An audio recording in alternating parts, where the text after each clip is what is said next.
As the final day of the G7 summit began, Donald Trump left the door open for diplomacy on Iran, one day after refusing to comment on the unexpected arrival of the Iranian foreign minister in Biarritz. Javad Zarif was invited by the French president, who's been tasked by some G7 leaders to mediate in the crisis. I didn't want to meet. I said, I don't want to meet right now. But it's truly going to be time to meet with Iran, and it's going to be a great thing for Iran. They have a great potential. Earlier, Iran's president said diplomacy must be given a chance.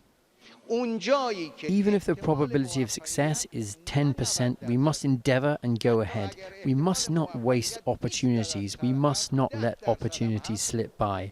We must make an effort. G7 leaders had voiced concern over the US trade war with China that has slowed the world economy. But Trump said Beijing and Washington could begin talks to resolve the crisis. Inviting Zarif was a gamble for Macron, but it may have paid off. The French president said that he wanted this G7 summit to make progress on de-escalating tensions over Iran and trade. And so far, he seems to have been successful on both fronts.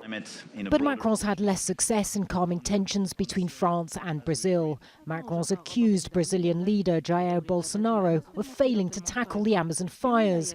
On Sunday, before G7 leaders agreed to a $20 million emergency disaster fund, Bolsonaro attacked Macron's wife on social media.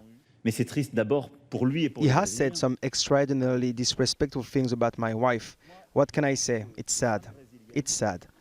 But it's sad above all for him and for the Brazilian people. I think that Brazilian women must be ashamed to read this about their president.